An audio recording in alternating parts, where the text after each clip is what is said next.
All right, this is Eric Dupuis for Brainstorm MTG, and we're trying something a little different this week. We're doing some commentary.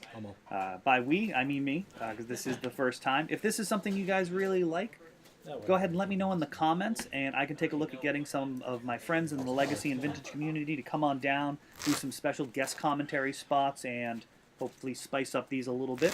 But for now, I'll just be kind of commentating on what I'm seeing, riffing on some of the ideas and concepts behind these decks and the strategy and the format in general, and hopefully we don't have too much downtime with the shuffling. We'll see what I can do there. But we're starting out with Kenton, and he is on a sneak attack deck, mono red, very spicy.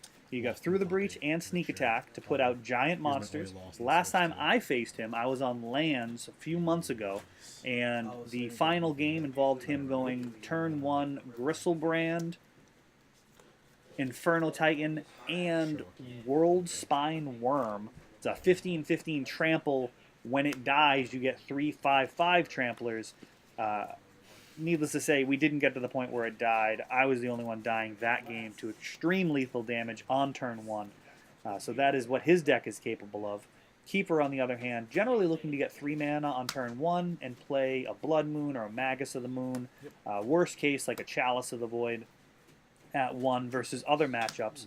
But here, he has his trademark 3 mana on turn 1 off of City of Trader and Chrome Mox into Imperial Recruiter, and that's going to give him access to a decent toolbox here. He has Goblin Rabble Master, Magus of the Moon, I've seen Manic Vandal to destroy artifacts, so this card functions as a tutor engine, which is nice in red, given that it doesn't have a lot of effects like Brainstorm, where you can really kind of select what you're drawing. So a card like Imperial Recruiter, really valuable in this type of deck to give you that type of card selection.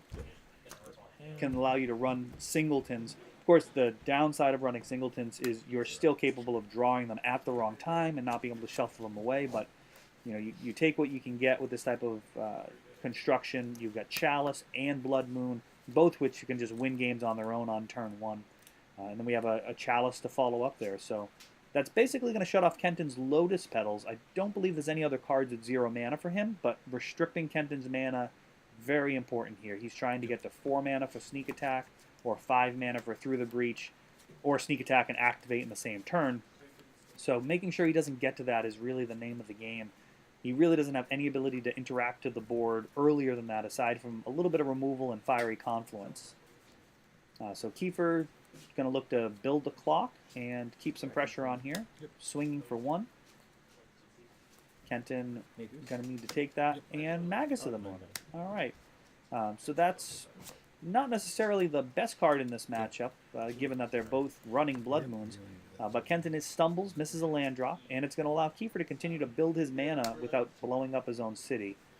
So it's welcome addition to Team Kiefer here. And then we got Rabble Master. Okay, so that is going to threaten to close this out very, very quickly.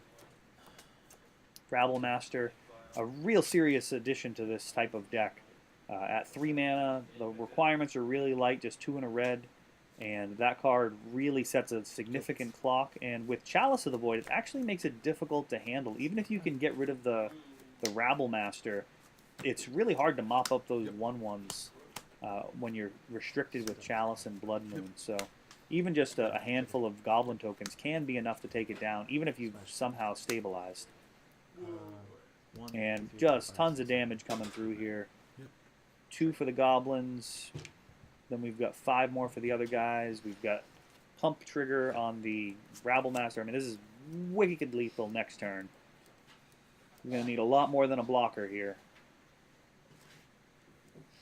Jite turning anything into a real significant threat. So Kenton's only got 2 mana here. This is a graphic situation. This is not looking good. He is thinking, though, so he must have some type of play. You get the 3 mana. Oh, Seething Song. There we go. Oh, and it looks like he's got a Through the Breach in hand. So we're actually going to see something here. What is he? You got Emrakul. Emrakul's not going to be enough, though. Oh, man. If that was a different monster, he would have been in so much better shape. How often is that when Emrakul with haste is not good enough? Well, this is one of those games. Kiefer's going to be able to sack his mana base, and almost whatever else he wants and still have lethal. He might keep Chalice just in case of Lotus Petal shenanigans, but I mean, with what Kenton's only got like 4 cards in hand, that's not even really mathematically possible for that to matter. So yeah, as long as Kiefer doesn't accidentally put his team in the bin, he's all set, and we're on to game 2. All right. Well, that was something. We had an explosive play from Kenton. That was not enough.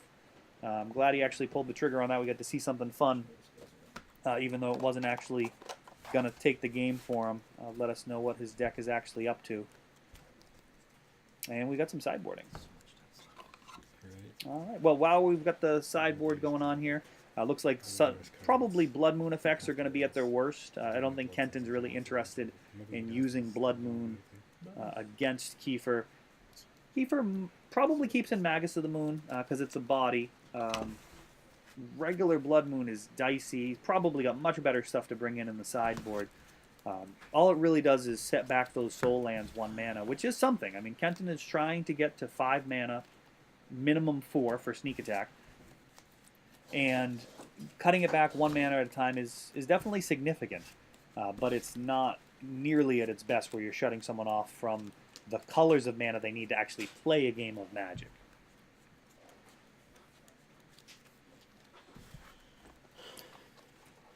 All right, so while we're watching this sideboarding, I'd like to thank Kyle from Scholars Games in Brockton, Massachusetts. That is where this tournament took place, and tournaments like it every week happen Wednesday night, 7:30 p.m. And we have 3 to 4 rounds, 4 rounds most weeks of vintage of legacy. We're doing vintage on a monthly basis now, and we're trying to build that community back up. We actually used to run weekly vintage as well. I'd love to see that return, but you know, one step at a time. First thing we're going to be doing is having monthly vintage, and the first one is going to be February 17th.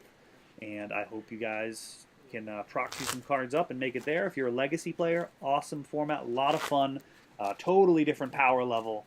It really is an exciting format. And then we will also be doing monthly legacy events. We actually just finished up a event for a tabernacle this past Saturday. That was, I believe, the 20th. They're probably going to be watching this in the future. Yeah. So in the 20th of January, we had a mighty battle for a tabernacle at Pendrell, and we had some of New England's best players coming out for that, and it was a lot of fun.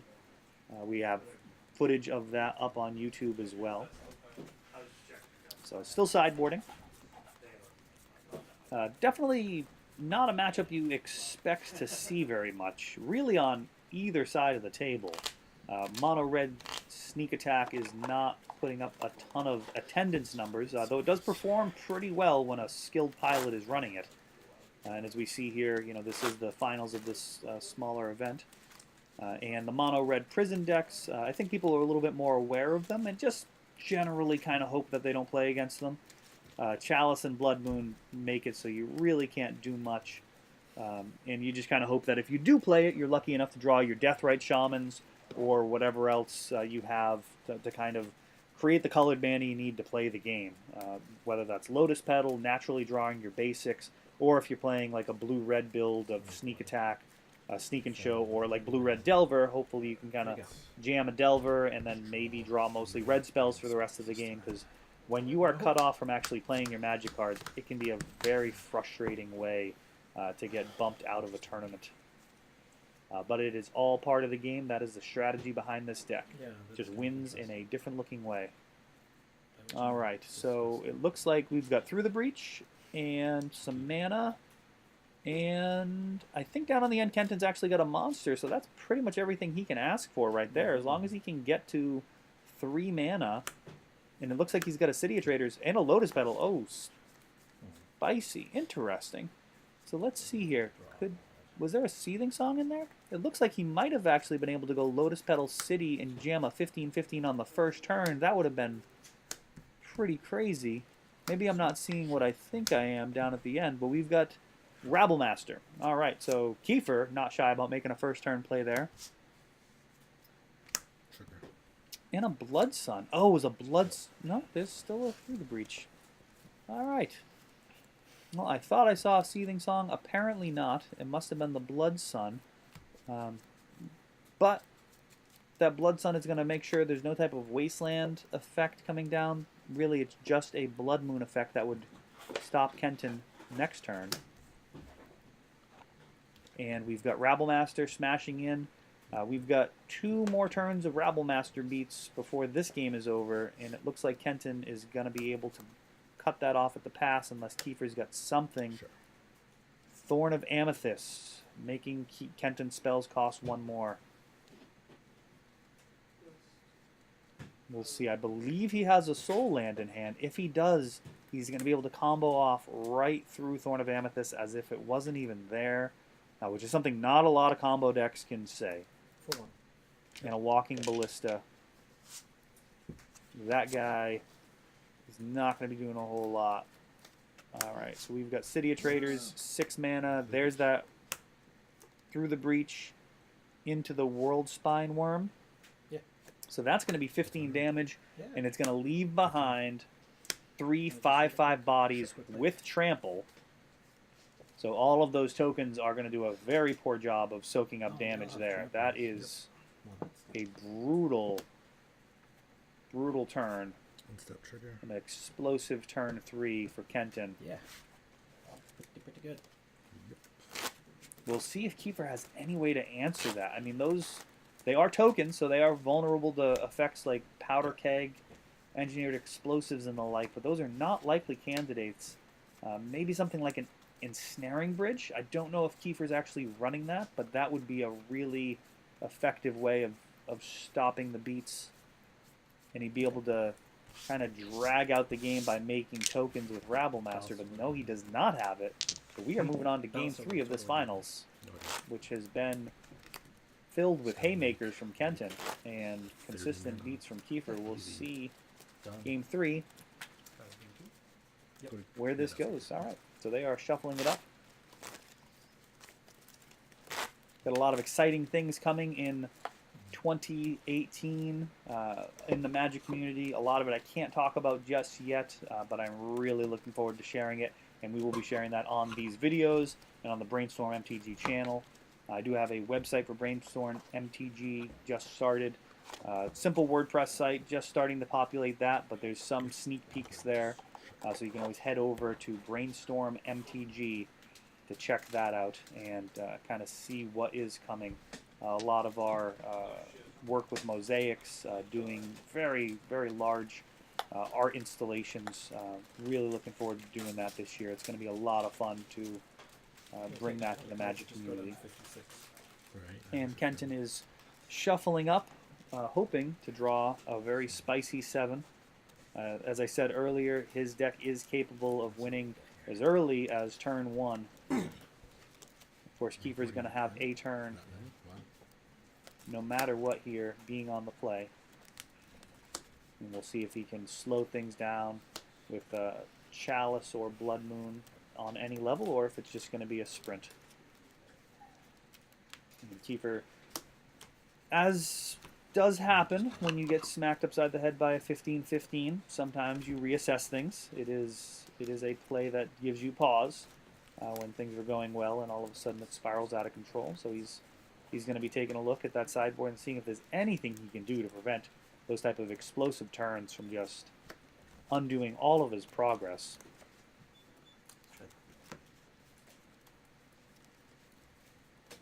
Being on the play, Chalice is better, but probably still not where he wants to be. Really all it's doing is shutting off Lotus Petal.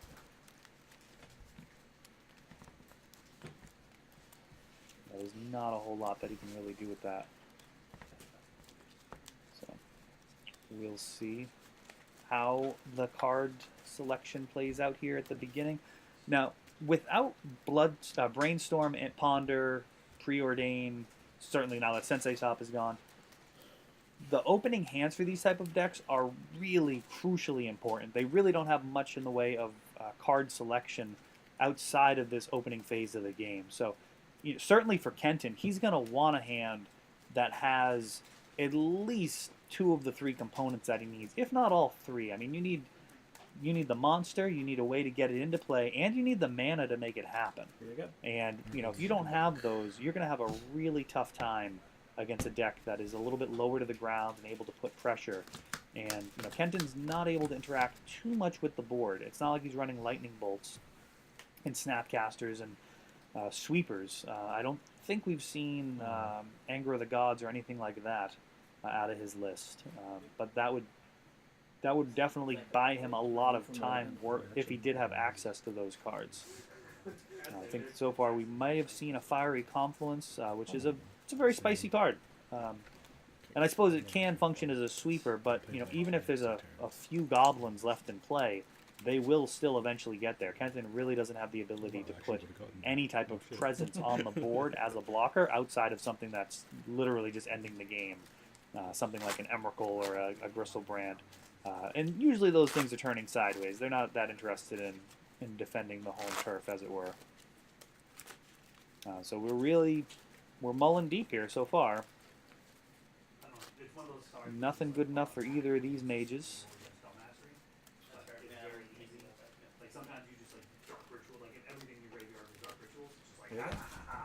And here we go. A little bit of shuffling. And will these be keepable? 6 card hands. Kiefer tapping his top card to remember to scry. Good idea. That's a 1 mana. I can't. Kenton riffling through that. So bad. And neither player is happy with their 6. So we're going to 5 town. That is not a place where you want to live. Very poor school districts there. And yeah, I don't know. This is going to be pretty tough. I mean, Kenton needs to have a lot of working pieces in his combo deck, and Kiefer is generally looking to have 3 mana on turn 1.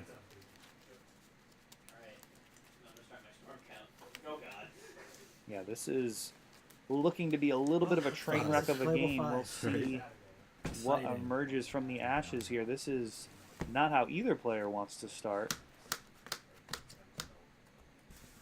Yeah, with die out, it gets doable. That's doable. It just makes it harder. All right, let's see here. Sure. I'm not going to 4.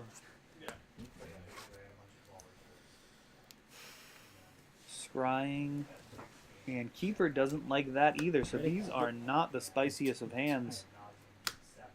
Nope, it apparently is not. Mountain Go. That is not the textbook line here.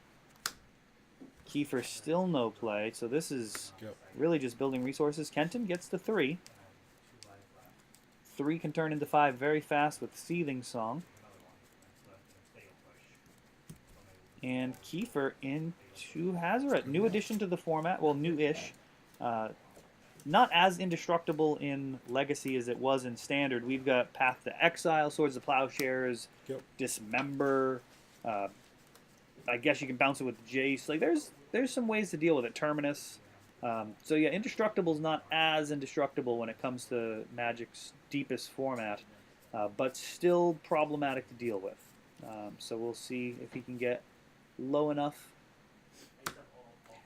with his cards in hand to turn sideways. So exiling Simian Spirit Guide. Oh no, he's casting Simian Spirit Guide. We got some monkey beats and Magus to the Moon. All right, so Kiefer gets down to the 1 card in hand and puts a couple of 2/2s there. And Kenton is all of a sudden in a very dicey situation. We'll see what he can do. Now that Magus is doing work right now because both of Kenton's soul lands are now only basic mountains, so he's still stuck on 4 mana. We can presume he doesn't have Sneak Attack in hand, but 5 mana for Through the Breach is no longer available to him. We don't know if he has either of those in his hand. I suppose we will see next turn if he can make anything happen. Kiefer, 2 cards in hand. Oh, just plays a land. Swings with everything. And is threatening lethal. And plays a face down, a morph. That is going to be Zoetic Cavern. Kiefer actually is a big fan of that card. Gives an extra body. What do we got here? Fiery Confluence is actually going to clear out that Zoetic Cavern. That is not something I'd expect to say. But yeah, that's going to be able to kill the Morph and the rest of the team.